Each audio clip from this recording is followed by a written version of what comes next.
ప్రియమైన సహోదరి సహోదరులకు ప్రభు పేరట వందనాలు. అందరికీ ప్రజల అందరూ బాగున్నారా? మీ అందరి గురించి మేము ప్రార్థన చేస్తూ ఉన్నాము. మీలో ఎవరైనా కొత్తగా ఛానల్ చూస్తున్నట్లయితే దయచేసి సబ్స్క్రైబ్ చేసుకోండి. అదేవిధంగా ఇతరులకు కూడా తెలియచేయండి. ఈరోజు మనం శోధన గురించి చూసుకుంటాము.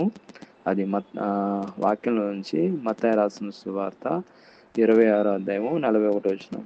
మీరు శోధనలో ప్రవేశింపకున్నట్లు మెలకువగా ఉండి ప్రార్థన చేయుడి. ఇక్కడ మనం చూసుకున్నట్లయితే శోధన ఈ లోకంలో మనం పుట్టినప్పటి నుంచి చనిపోయేంత వరకు శోధన అనేది వస్తూనే ఉంటాయి. ఫ్రెండ్స్ ద్వారా శోధనలు వస్తూ ఉంటాయి. అదేవిధంగా మనం ఏదైనా కంపెనీలో పనిచేస్తుంటే కంపెనీలో నుంచి మేనేజర్స్ ద్వారానో కొలీగ్స్ ద్వారానో శోధనలు వస్తూనే ఉంటాయి. లేకపోతే మన సొంత తల్లిదండ్రుల నుంచి కూడా శోధనలు కొన్నిసార్లు వస్తాయి.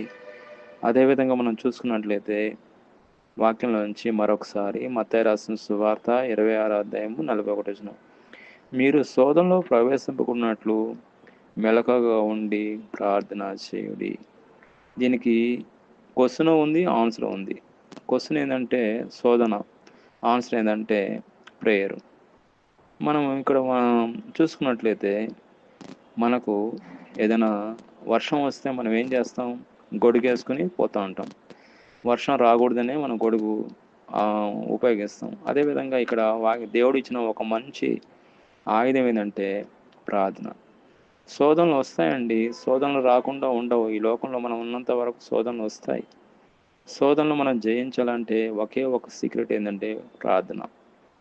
ఇక్కడ వాక్యంలో చూసినట్లయితే 1 యోహాను 2:16లో లోకంలో ఉన్నదంతయు అనగా శరీరాశ, నేత్రాశ, జేబోబు డమ్మము, ఇవన్నీ కూడా దేవుని నుంచి వచ్చిన వాటికి కాదండి. ఇవి లోకంలో ఉన్నదంతా కూడా ఏంది? శరీరాశ, నేత్రాశ, జేబోబు డమ్మము, ఈ సాతాను నుంచి వచ్చినవి.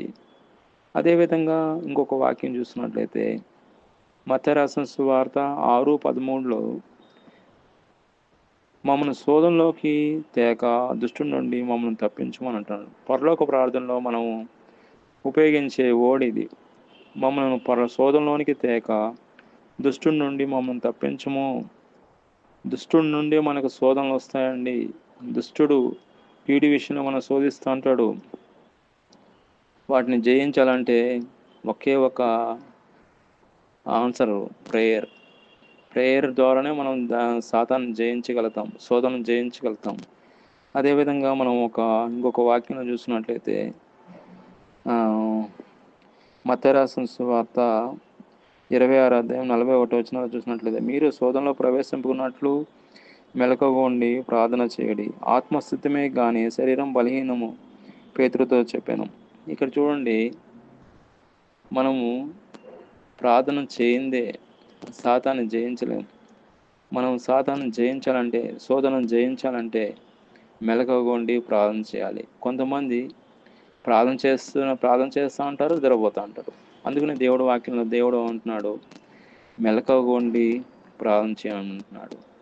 యేసు ప్రభువును కూడా సాతాను ఆయన 3 విధాలుగా శోధించింది. శరీరాశ, నేత్రాశ, జేబోబు డమ్మం నుంచి. అదేవిధంగా ఆదాము అవ్వలను కూడా మనం చూసుకున్నట్లయితే ఆదాము అవ్వలు దేవుడి స్వరూపంలో చేయబడిన వారు. వాళ్ళని సాతాను వాళ్ళని పాడగొట్టేసింది, పాపంలో పడగొట్టేసింది. అదేవిధంగా యోబు గురించి మనం చూసుకున్నట్లయితే యోబు ఎంతో దేవుని యందు భయము భక్తి కలిగిన వాడు. ఆయన ఎంతో దేవుడికి ప్రియుడు. ఆయన ఎంతో దేవుని యందు ఎంతో భయము భక్తి కలిగిన వాడు. సాతాను ఎంటర్ అయిపోయిందండి, అన్నీ నాశనం చేసింది. కానీ యోబు మాత్రము దేవుని యందు భయము భక్తి కలిగిన వాడు. ఏం లేకపోయినా కానీ దేవుణ్ణి స్తుతిస్తూనే ఉన్నాడు. భార్య కూడా దేవుణ్ణి శపించమంది, అయినా కానీ దేవుణ్ణి ఆయన స్తుతించాడు. కాబట్టి ఇక్కడ మనం చూసినట్టయితే సాతాను అనేక విధాలుగా మనిషిని శోధిస్తున్నప్పటికీ యోబు మాత్రము ఏమాత్రము సాతానికి లొంగకుండా దేవుణ్ణి స్తుతించినట్లు మనం చూస్తాము. అదేవిధంగా ఇక్కడ జేమ్స్ యాకోబు రాసిన పత్రిక 1వ అధ్యాయము 13 నుంచి 14 వరకు చూసినట్టయితే దేవుడు కీడి విషయంలో శోధింపబడడు. ఆయన ఎవరిని శోధింపడు గనక ఎవడైనాను శోధింపబడినప్పుడు నేను దేవుని చేత బడుచున్నానని అనకూడదు. ఇక్కడ చూసినట్టయితే దేవుడు ఎవరిని శోధింపడండి, ఎవరిని శోధింపడు. ఆయన ఎప్పుడు కూడా మనం మంచిగా ఉండాలని దేవుడు కోరుకుంటాడు. అదేవిధంగా ఒక వాక్యం చూడండి, 1 కొరింథీ 10:13.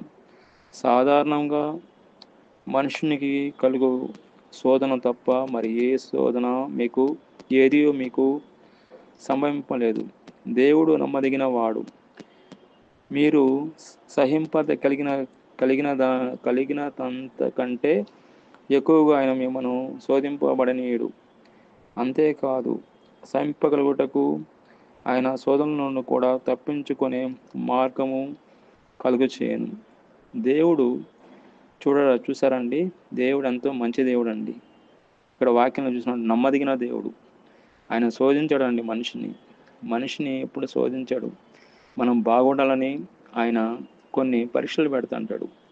మనం అప్పుడప్పుడు చూస్తుంటాం, స్కూల్లో పిల్లలకు బాగా చదవాలని స్కూల్లో ఎగ్జామ్స్ పెడుతుంటారు. అదేవిధంగా మిలిటరీలో చూసినట్లయితే కఠిన శిక్ష ఉంటుందండి. మిలిటరీలో ఎంతో భయంకరమైన శిక్ష ఉంటుంది. ఎందుకంటే వాళ్ళు మంచిగా వాళ్ళ దేశాన్ని కాపాడాలని వాళ్ళకి కఠిన శిక్ష ఇస్తారు. అదేవిధంగా దేవుడు కూడా మనం ఆత్మీయంగా బలపడాలని, దేవుడు బిడ్డలుగా ఉండాలని దేవుడు కొన్ని పరీక్షలు పెడతాడు కానీ శోధించడండి. అదేవిధంగా మనం చూసుకున్నట్లయితే అబ్రహాం ఒకే ఒక కొడుకు ఇస్సాకుని దేవుడు ఇచ్చాడు, కానీ దేవుడు మళ్ళీ బలీయమన్నాడు. అయినా అబ్రహాము ఏమి జంకకుండా ఆయన బలి ఇవ్వడానికి సిద్ధమయ్యాడు. అంటే దేవుడు మన హృదయాన్ని పరీక్షిస్తుంటాడు. ఒక్కోసారి మన హృదయంలో దేవుడికి స్థానం ఇస్తున్నాం లేదని. కాబట్టి మనం దేవుణ్ణి ఎల్లవెల్లలా ఆయనని నిత్యము ఆయన పూజిస్తూ ఆయన అడుగు జాడలను నడుచుకుంటూ శోధనను జయించాలంటే ఒకే ఒక మార్గము, మనము ప్రార్థన చేస్తూ సాతాను యొక్క శోధనని తప్పించబడాలి. దేవుడి వాక్యం దీవించును గాక. ఆమేన్.